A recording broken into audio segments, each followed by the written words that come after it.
والله غفور رحيم. قال تعالى: وما أرسلناك إلا رحمة للعالمين. قال صلى الله عليه وسلم: لا يؤمن أحدكم حتى يكون هواه تبعا لما جئت به، أو كما قال صلى الله عليه وسلم. حضرات، یہ ربیع الآخر کی پہلی اتوار ہے. اسی طرح اکتوبر کے مہینے کی بھی پہلی اتوار ہے. تو مہینے کی پہلی مجلس، پہلے تو آخری مجلس ہوا کرتی تھی مہینے کی. مہینے کی پہلی مجلس میں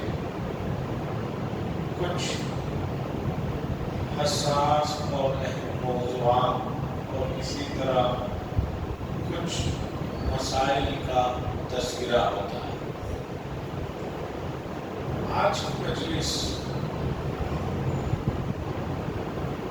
میں بڑا حساس موضوع لے کر آیا.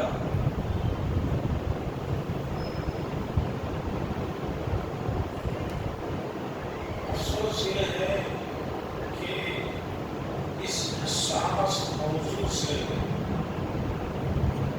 امت وابستہ نہیں ہے، امت کو اس کا شعور نہیں ہے. امت کی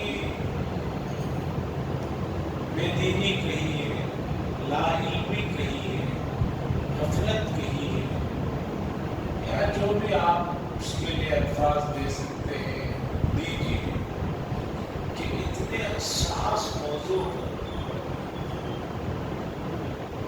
کہیں تذکرے اور تبصرے شہروں میں خاص طور پر اس طرف ہو نہیں رہے، جبکہ معمولی چیزوں پر لوگ تبصرے کرتے رہتے ہیں. کوئی معمولی الیکشن ہوتا ہے، الیکشن سے پہلے تذکرہ، الیکشن کے بعد تذکرہ، ایگزٹ پول پہ تذکرہ، رپورٹ آنے کے بعد تذکرہ. اسی طریقے پر نوجوان جو کھیل کے شوقین ہیں، کھیل کے آنے سے بہت پہلے اس موضوع کو لے کر حساس، کھیل کے وقت میں جو ہے مصروف ہے، کھیل کے بعد بھی بزی ہے، اور کھیل کے بعد بھی سنجیدہ ہو کر تبصرے کرتے ہیں. وہ اگر ایسا غلطی نہ کرتا تو یہ نتیجہ یہ ہوتا، وہ ایسا کرتا. جبکہ قریب میں ماہرین یہ بتا رہے ہیں کہ بہت سے کھیلوں کے جو نتیجے آنے پر بہت سے لوگ پریشان ہو جاتے ہیں، حیران ہو جاتے ہیں، وہ سب نتیجے بھی پہلے سے فکس رہتے ہیں.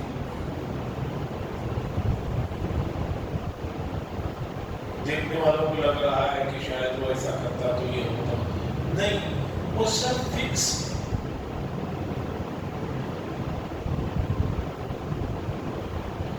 تو جس موضوع کو لے کر لوگ حساس نہیں ہیں وہ ہے رسول اللہ صلی اللہ علیہ وسلم کی شان اقدس میں جو گستاخیاں زمانے سے ہو رہی ہیں، اب تازہ پھر جو دو چار منعون مردود لعنت اللہ والملائکۃ والناس اجمعین، جنہوں نے رسول اللہ صلی اللہ علیہ وسلم کی شان اقدس میں گستاخی کی. نبی کی شان میں گستاخی کا جو معاملہ ہے وہ انتہائی بدترین معاملہ ہے. وہ نادان، وہ جاہل، وہ مردود نے گستاخی کی. صرف آپ اس پر افسوس کر رہے ہیں، لیکن امت اتنے حساس معاملے کو لے کر کیا کر رہی ہے؟ کیا ان کے پاس اس چیز کے روک تھام کے لیے کام ہونا چاہیے؟ اس سلسلے میں کتنی مرتبہ کون کہاں بیٹھ کر سنجیدگی سے غور کر رہا ہے، اللہ بہتر جانتے، مجھے نہیں معلوم۔ امام مالک علیہ الرحمہ دار الہجرہ مدینہ منورہ میں جن کی زندگی گزری، 4 ائمہ میں ایک بڑے امام مانے جاتے ہیں، اور مسجد نبوی میں درس بھی دیتے تھے، اور مدینہ منورہ کی عظمت اور اسی طرح حدیث رسول کے احترام کا معیار دیکھیے کہ ایک مرتبہ درس دے رہے ہیں حدیث کا، تو شاگرد دیکھ رہے ہیں کہ حضرت کے چہرے پر ایک رنگ آ رہا ہے پھر جا رہا ہے، ایک رنگ آ رہا ہے جا رہا ہے۔ درس ختم ہونے کے بعد امام مالک جب مسجد سے اٹھ کر باہر نکلے، کچھ خاص شاگردوں نے کہا کہ حضرت آج درس کے وقت میں ہم نے دیکھا کہ آپ کے چہرے کا رنگ بار بار بدل رہا تھا، کچھ لگ رہا تھا کچھ پریشانی ہے، کچھ دقت ہے۔ تو امام مالک رحمۃ اللہ علیہ نے اپنا کرتا پیچھے اٹھایا اور کہا کہ دیکھو کوئی چیز ایسا لگتا ہے کہ کاٹ رہی ہے، تو دیکھا کوئی موسی 36 جسم کے حصے پر ڈنکے مار چکا۔ شاگردوں نے کہا کہ حضرت اتنا بڑا واقعہ ہوا، آپ اسی وقت کیوں اس مسئلے سے نہیں بتا دیے؟ سنیے امام مالک نے کیا فرمایا۔ انہوں نے فرمایا رسول اللہ صلی اللہ علیہ وسلم کی احادیث کا درس دے رہا تھا، اس موقع پر ان چیزوں کی طرف توجہ کرنا حدیث سے محبت کا ثبوت نہیں ہے۔ یہ کچھ چیزیں ہیں کچھ لوگوں کو بڑی عجیب محسوس ہوتے ہیں، اس کی وجہ یہ ہے کہ آدمی کو محبت نہیں ہے۔ محبت ہو تو یہ مسئلہ چلتا ہے، محبت ہو تو یہ بات پتہ چلتی ہے۔ تو امام مالک رحمۃ اللہ علیہ نے فرمایا کہ نبی کی شان میں کوئی گستاخی کرے تو جو ہے مسلمانوں کو چاہیے کہ اسے روک تھام کرنا چاہیے، اور کسی نے کہا کہ اگر کوئی روک تھام نہیں کر سکتے ہیں، نہیں کر رہے ہیں، تو امام مالک نے فرمایا ایسے لوگوں کو مر جانا چاہیے۔ آج جھوٹ کو اتنی مرتبہ کہا جا رہا ہے، ایک غلط چیز کو اتنا پھیلایا جا رہا ہے کہ اب جو ہے غلط بھی غلط نہیں لگ رہا۔ عجیب بات ہے، آپ دیکھیے انگریزوں نے ایک زمانے میں ایک نعرہ دیا کہ جھوٹ کو اتنا کہو کہ کہنے والے کو خود سچ کا ایک گمان ہو جائے۔ اب مثال کے طور پر لیجیے، ہمارے یہاں کہتے ہیں سب کے یہاں ہمارے رات میں 0 بلب جلا دو، کیا کہتے ہیں بھائی لائٹیں آف کر دو، ایک 0 بلب جلا دو۔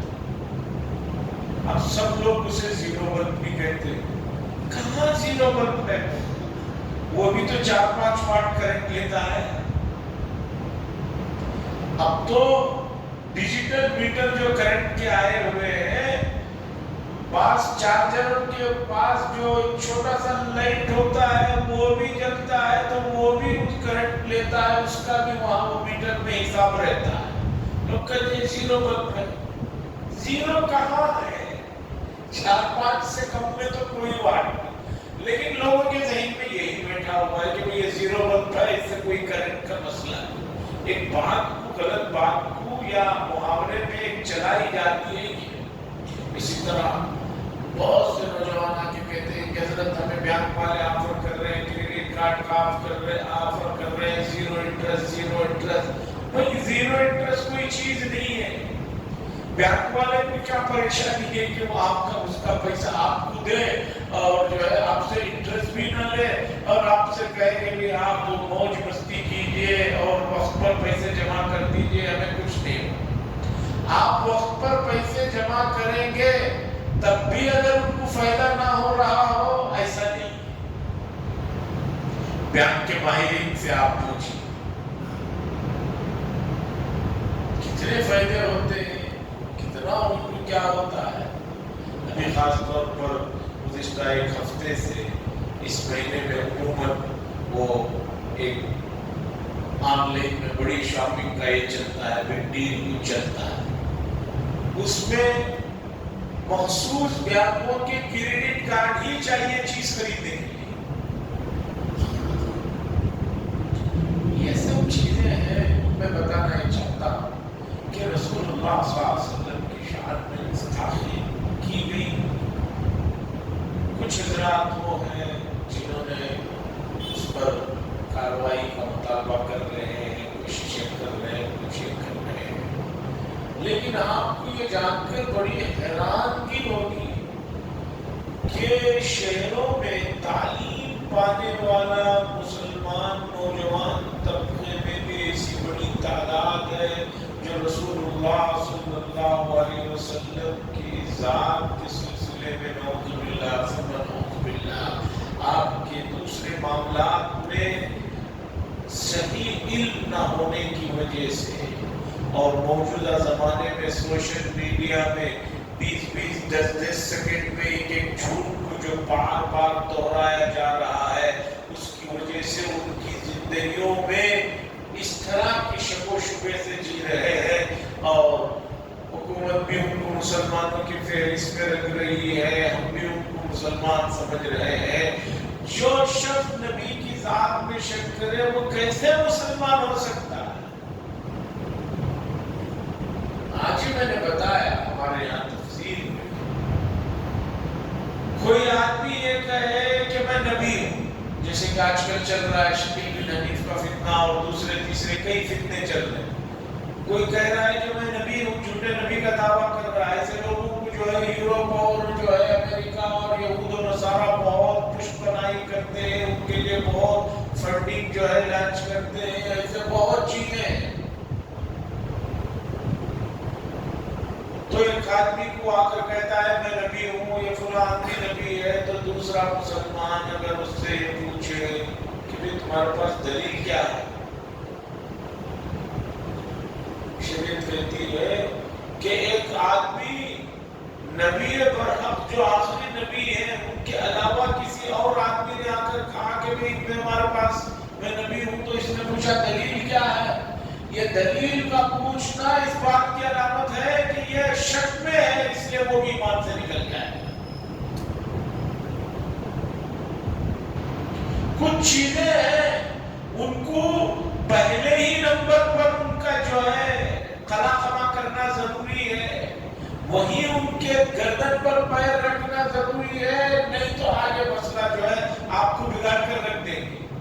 آج دنیا کا ایک بڑا طبقہ جو ایمان سے دور ہوتا جا رہا ہے، کسی بھی مذہب کو جو نہیں مان رہا ہے، جو دہریے بنتے جا رہے ہیں، وہ سائنس کے جو جال میں آ گئے ہیں، ان کے بنیادی دو سوالوں پر اگر آپ نے شروع میں ہی گردن پر پیر رکھ دیا تو آگے آپ بہکیں گے نہیں۔ سائنس ہمیشہ کہتی ہے کہ بھئی ہم بغیر دیکھے سنے محسوس کیے کسی چیز کو نہیں مانتے۔ آدمی کہتا ہے یار یہ لاجک تو اچھی بات ہے، ہم دیکھیں گے تبھی مانیں گے۔ اس سے پوچھئے، اسی سائنسدان سے پوچھئے کہ بھئی ایک آدمی روح اور جسم سے بنا ہوا ہے، روح کہاں ہے ذرا دکھاؤ تو صحیح ہمیں، روح کیسی ہے، کہاں ہے، کون کون سے حصے میں ہے، کہاں سے نکل رہی ہے، وہ تو دکھاؤ۔ یہ آدمی مر گیا، کیوں میری روح چلے گئی سے؟ میں کہاں گئی؟ تم تو صحیح سوالے ہو، ہمیں روح کو دکھاؤ۔ مثال کے طور پر آپ کہتے ہیں کہ کوئی چیز ہم دیکھے بغیر مانتے نہیں ہیں۔ ایک آدمی کو یہاں مار پڑا، وہ کہہ رہا ہے مجھے یہاں درد ہے۔ بھائی کہاں ہے درد؟ درد دکھاؤ، پکڑ کے دکھاؤ میں، تمہارے پاس تو بہت ایکس رے کی دوسری تیسری دنیا بھر کی مشینری ہے، وہ کہاں ہے یہ درد؟ یہ تو ہاتھ ہے، یہ تو ہڈی ہے، یہ زخم ہے، درد جو محسوس کر رہا ہے آدمی وہ کہاں ہے؟ تو اسی طریقے پر نبی کریم صلی اللہ علیہ وسلم کی شان میں گستاخیاں ہو رہی ہیں، یہ ہوتے رہیں گی، قیامت تک بھی جو ہے اس طرح کے پاگل اور مردود قسم کے لوگ حرکتیں کرتے رہیں گے، اور آپ یہ سوچ کر کہ بھی وہ اپنی جگہ کرنے دو، ہمیں کچھ اس کے سلسلے میں نہیں کرنا، یہ سوچ کر آپ خاموش بیٹھے ہیں تو آپ بہت بڑی غلطی کر رہے ہیں۔ صحابہ کے زمانے میں بھی حضور کی شان میں لوگ گستاخیاں کرتے تھے تو رسول اللہ صلی اللہ علیہ وسلم اور صحابہ نے وہ کام کر دکھائے کہ گستاخیاں کرنے والوں نے ایمان کو قبول کر لیا۔ آپ ایمان کو لے کر کتنے حساس ہیں، آپ رسول اللہ صلی اللہ علیہ وسلم کی معاشرتی اور اخلاقی زندگی کے بارے میں کتنا جانتے ہیں اور آپ اسے آگے کتنوں تک پہنچا رہے ہیں۔ رسول اللہ صلی اللہ علیہ وسلم کی جو مکی زندگی ہے، 13 سال کی جو مکی زندگی ہے، لوگوں اگر آپ نے اس کا گہرائی سے مطالعہ نہیں کیا، سنجیدہ ہو کر اسے نہیں پڑھا، اور ہر واقعے کے اندر جو عبرتیں ہیں، جو درس ہے، اس کے اندر جو سبق ہے، اسے اگر آپ نے نہیں سمجھا تو سمجھیے کہ آپ جو ہے بہت زیادہ جو ہے خوش فہمی میں اور نادانی میں زندگی کر رہے ہیں۔ رسول اللہ صلی اللہ علیہ وسلم پر ابتدائی 3 سال نبوت کے بعد حکم ہوا کہ آپ علی اعلان اسلام کا جو ہے پرچار کریں، اسلام کو لوگوں تک پہنچائیں۔ رسول اللہ صلی اللہ علیہ وسلم نے اسلام کی آواز کو، کلمے کو پہنچانے کے لیے صفا پہاڑی پر کھڑے ہو کر پیغام کو سنایا۔ اس کے بعد حضرت علی رضی اللہ تعالیٰ عنہ فرماتے ہیں ایک مرتبہ رسول اللہ صلی اللہ علیہ وسلم نے گھر میں بکری اور کچھ روٹی اور دودھ جمع کیا، اور اس کے بعد خاندان کے قریبی لوگوں کو جمع کیا کہ بھئی آؤ کھانے کی دعوت ہے۔ کھانے کو آئے، کھانا کھانے کے بعد لوگوں نے دیکھا کہ بھئی اتنا مختصر کھانا اتنے سارے لوگ کھا گئے۔ حضور صلی اللہ علیہ وسلم نے بتایا یہ معجزہ ہے جو کہ اللہ کی طرف سے ملا ہے، میں تمہیں اللہ کا پیغام سنانے کے لیے یہاں پر جمع کیا۔ ابو لہب کہنے لگا ان کا جادو تو کھانے پر بھی ہو گیا ہے، اس لیے ہم یہاں سے اٹھ کر جائیں گے۔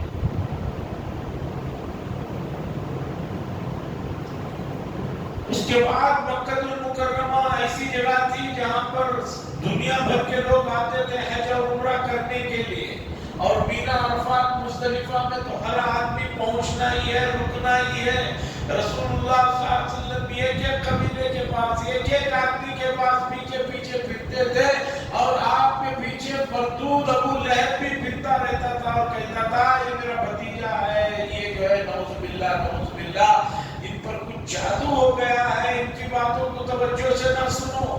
لیکن جو بھی قبیلے کے لوگ ہوتے وہ دیکھتے کہ نبی اکرم صلی اللہ علیہ وسلم پر جادو کیسے ہو سکتا ہے، اس لیے کہ ظاہری جو اللہ نے رسول اللہ صلی اللہ علیہ وسلم کو خوبصورتی اور وجاہت دی تھی، آدمی دیکھتا تو ان کا ہی ہو کر رہ جاتا۔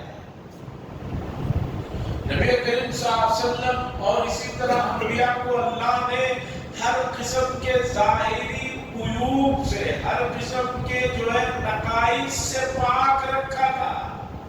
نبی کریم صلی اللہ علیہ وسلم کو جو دیکھتا وہ کیسے کوئی کہہ سکتا کہ نعوذ باللہ ان پر کچھ اثر ہو گیا؟ وہ کہتا بھی بات سنائیے،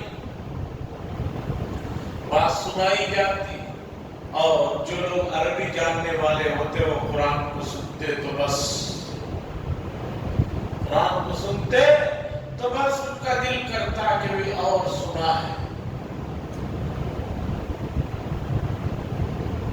تو یہ جو ابتدائی 13 سال ہے مکے کے، ان کا مطالعہ کیجیے، اس میں نبی کریم صلی اللہ علیہ وسلم نے اللہ کے پیغام کے خاطر کتنا اپنے آپ کو تکلیفوں کے مرحلوں سے گزارا۔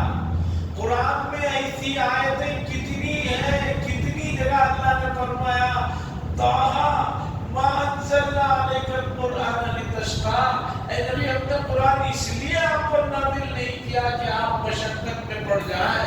فَلَعَلَّكَ بَاخِعٌ نَفْسَكَ أَلَّا يَكُونُوا مُؤْمِنِينَ، کیا اگر یہ لوگ ایمان نہ لائیں تو آپ اپنے آپ کو ہلا جگہ جگہ تسلیاں، جگہ جگہ آپ کی ان کے پیچھے جو دیوانہ وار چل رہے ہیں. قرآن کہہ رہا ہے سواء علیہم انذرتہم لم تنذرہم لا یؤمنون. یہ کچھ مردود ایسے ہیں، آپ ڈرائیں نہ ڈرائیں، بات پہنچائیں نہ پہنچائیں، ایمان لانے والے. لیکن نبی کریم صلی اللہ علیہ وسلم نے ہر ایک آدمی کے پیچھے جو دوڑ دھوپ کی ہے، ہر قبیلے والے کے پیچھے جو محنت کی ہے، اور یہاں تک کہ مکہ المکرمہ میں کام کرتے کرتے جب دیکھا کہ مکے کے لوگ دن بدن متنفر ہوتے جا رہے ہیں، طائف چلے جاتے ہیں. طائف میں 3 قبیلے والوں سے جو وہاں کے بڑے تھے ان کے سرداروں سے بات کرتے ہیں، وہ مردود بات تو نہیں سنی، کم از کم مہمان نوازی بھی نہ کی، بلکہ انہوں نے وہاں کے بدماشوں کو رسول اللہ صلی اللہ علیہ وسلم کے پیچھے لگا دیا.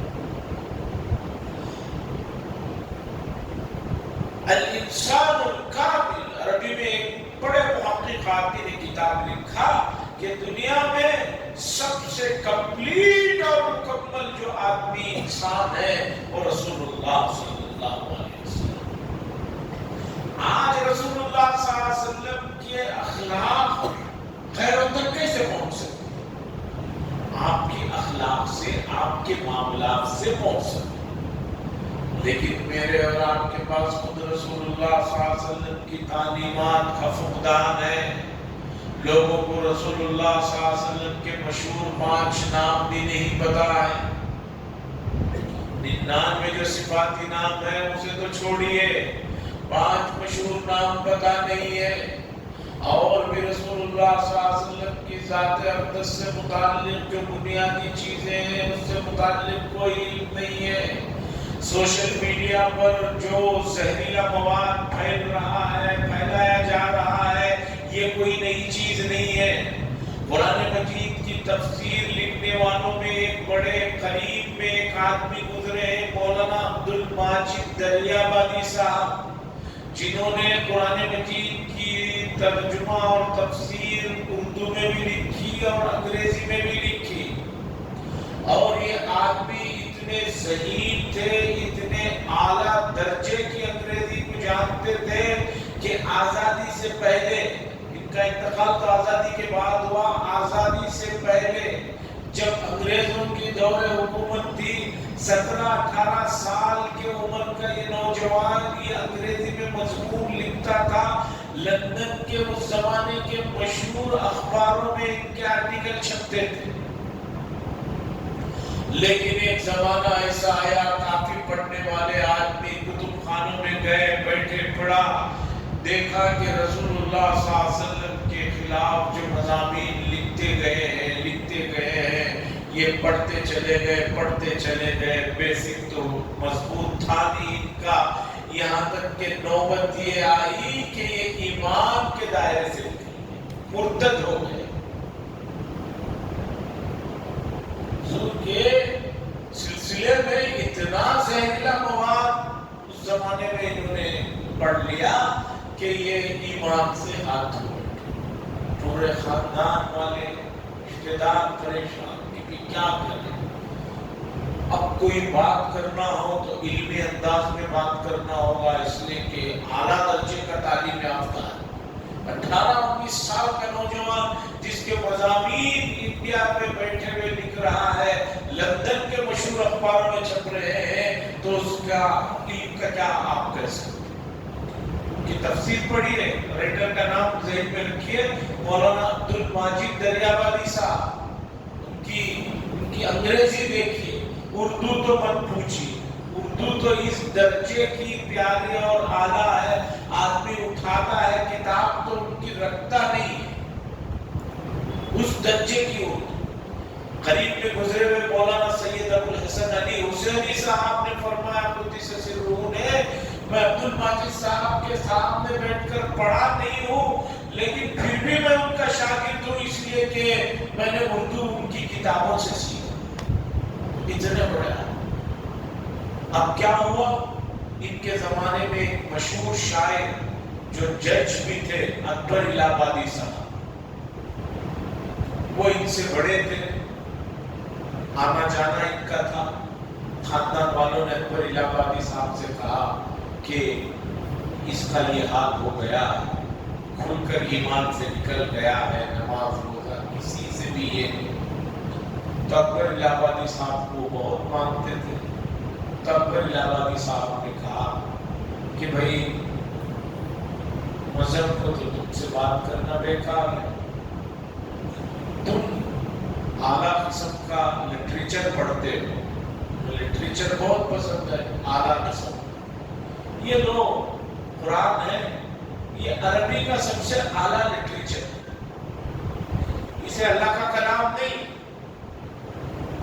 عربی زبان کا اعلیٰ لٹریچر ہے. یہ روزانہ 1-2 صفحے پڑھ لیا. عبد المجید صاحب لکھتے ہیں اپنی آپ بیتی میں، اکبر الہ آبادی صاحب نے مجھے یہ کہہ کر قرآن تھمایا جس سے میرا واسطہ ٹوٹ گیا تھا. تو میں روزانہ 2 صفحے پڑھتا تھا یہ سوچ کر کہ میں عربی کے گرامر کے حساب سے اعلیٰ لٹریچر.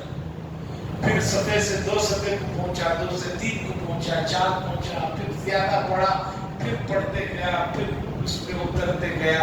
پھر اللہ نے پھر مجھے ایمان کی دولت سے نوازا. عزیزان گرامی، میں ان کے اس پورے واقعے میں، ان کے حالات میں یہ بتانا چاہ رہا ہوں کہ موجودہ زمانے میں ارتداد کتنا پھیلتا جا رہا ہے. اسلام نے تعلیم سے، اعلیٰ قسم کی چیزوں سے جو انسان کو نفع پہنچا سکتی ہو کبھی بھی منع نہیں کیا.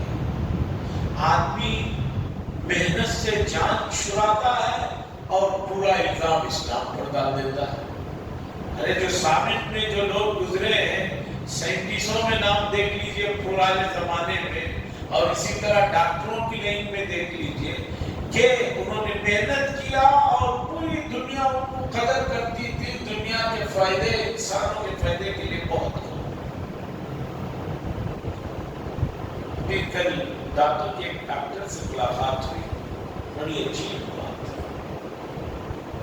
آج کل دانتے کا بٹھانے کی کئی طریقے آتے ہیں. ایک تو نکالنا بٹھانا، وہ تو زمانہ کا تھا. ایک پلانٹ اسکرو جیسا اندر ڈال دیتے ہیں. میں نے پوچھا کہ اس کی کیا قیمت ہے؟ انہوں نے کہا کہ الگ الگ لوگوں کا الگ الگ. میں نے کہا کہ سب سے اچھا، سب سے مہنگا کون سا؟ میں سن کر حیران ہو گیا. انہوں نے کہا کہ سب سے مہنگا اسرائیل کا ہے. اتنا چھوٹا سا ملک، 60 لاکھ کی کل آبادی. میں نے کہا امریکہ انہوں سے بھی مہنگا، امریکہ کا سے بھی مہنگا. سیکنڈ نمبر پہ امریکہ، شاید 3rd پہ سوئٹزرلینڈ، اس کے بعد دوسرے. نگرامی، آپ اپنے نبی کے سلسلے میں اگر سنجیدہ نہیں ہے تو بات نہیں بنے گی.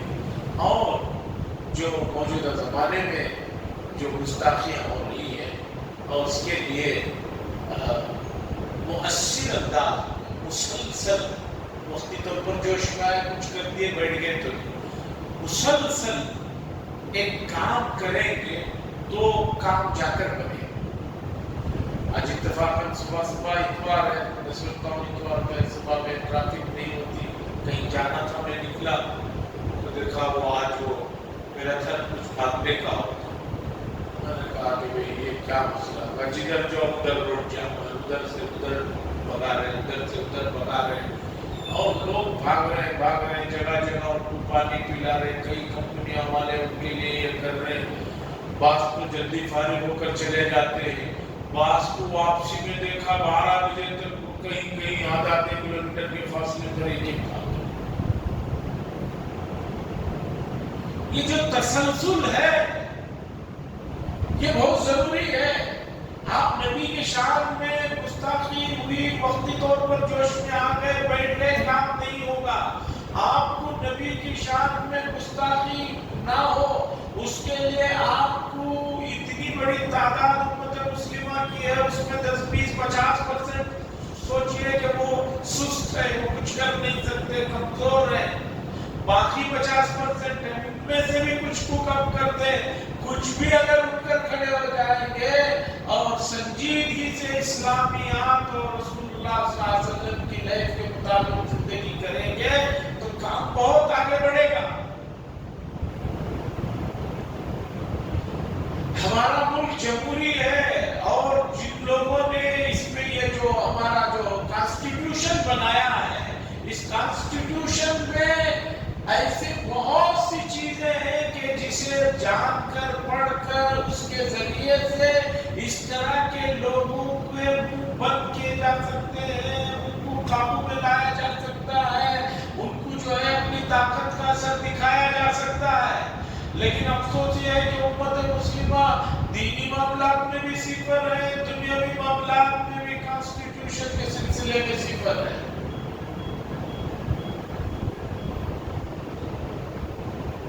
تعلیم بڑا ہتھیار ہے، آپ تعلیم کے ذریعے سے جو ہے سب کے منہ بند کر سکتے ہیں، اور آپ اس جگہ پہنچیے جہاں ہر آدمی آپ کو سنتا ہے، تو وہاں سے آپ اپنی بات کو پہنچا سکتے ہیں۔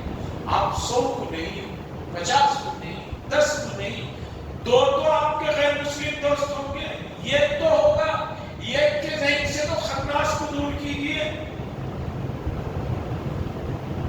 کہ بڑا افسوس ہو رہا ہے کہ امت مسلمہ قرآن سے، حدیث سے اتنی دوری بناتی جا رہی ہے کہ کوئی معاملہ ہوتا تو کوئی پوچھتا ہی نہیں۔ ایک مہینے میں اعلان ہو جائے، 10 آدمی مولوی صاحب، امام صاحب کو فون کرتے، کیا وہ اعلان ہوا نہ نہیں؟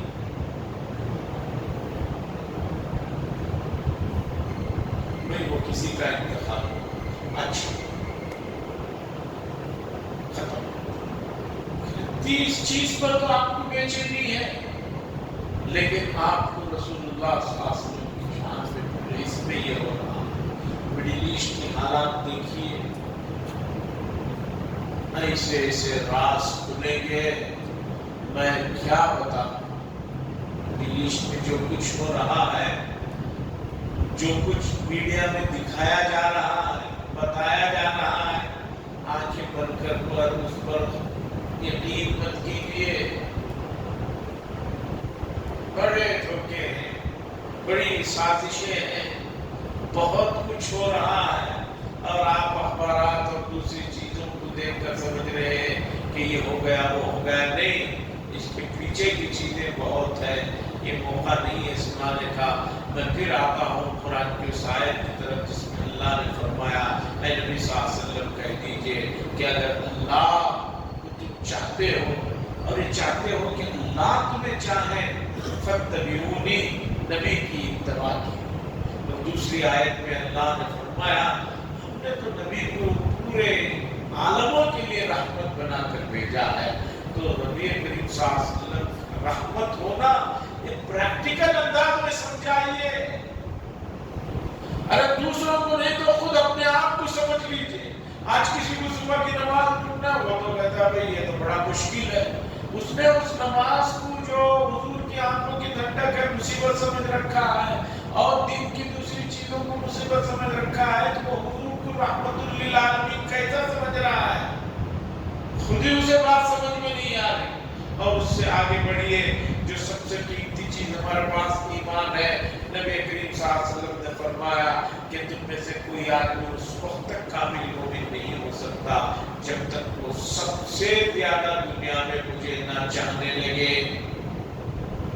اب ہر آدمی دیکھ لے کہ وہ کتنا چاہ رہا، کتنا کیا ہو رہا ہے، ہر آدمی اس پر غور کرے۔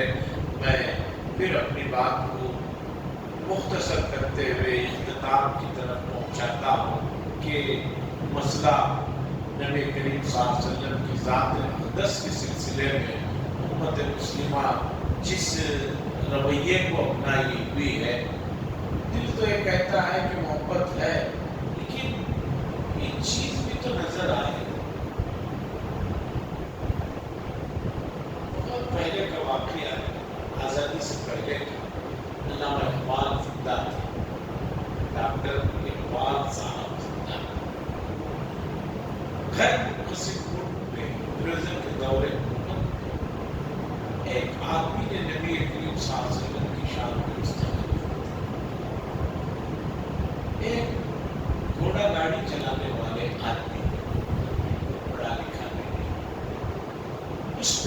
آدمی مار دیا، اس نے اس آدمی کو جان سے مار دیا۔ انگریز تو پکڑ لیا گیا عدالت میں کیس ہوا، تو اس آدمی کو مسلمان کو بچانے کے لیے بڑے بڑے وکیل اس کے پاس پہنچے اور اس سے کہا کہ ہم تمہیں پھانسی کی سزا سے بچا لیں گے، بس صرف تمہیں ایک بات کہنا ہے جج کے سامنے کہ جب جج پوچھے گا کہ تم نے ایسا کیوں کیا جو اسے مار دیا جان سے، تو تم کہہ دینا کہ اس وقت میں ہوش میں نہیں تھا۔ کیا کہہ دینا؟ یہ جملہ تم کہہ دینا کہ میں ہوش میں نہیں تھا، ہم مقدمہ جیت لیں گے اور تمہیں پھانسی کی سزا سے بچا لیں گے۔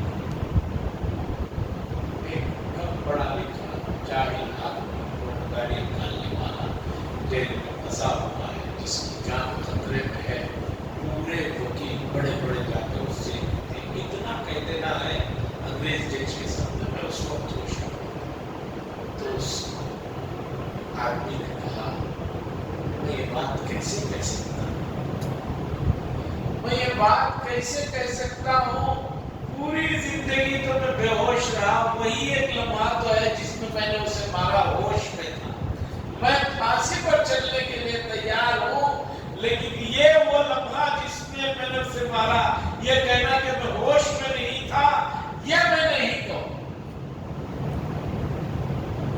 ڈاکٹر اقبال صاحب اس آدمی کی یہ بات کہ گفتگو جو لائن سے ہوئی تھی بتائی گئی، تو اللہ اقبال نے بڑی ٹھنڈی آنکھ کھینچی اور کھینچ کر کہا کہ بھائی عشق نبوی میں ہم تو رہ گئے باتیں کرتے ہوئے، اس آدمی نے بازی ماری۔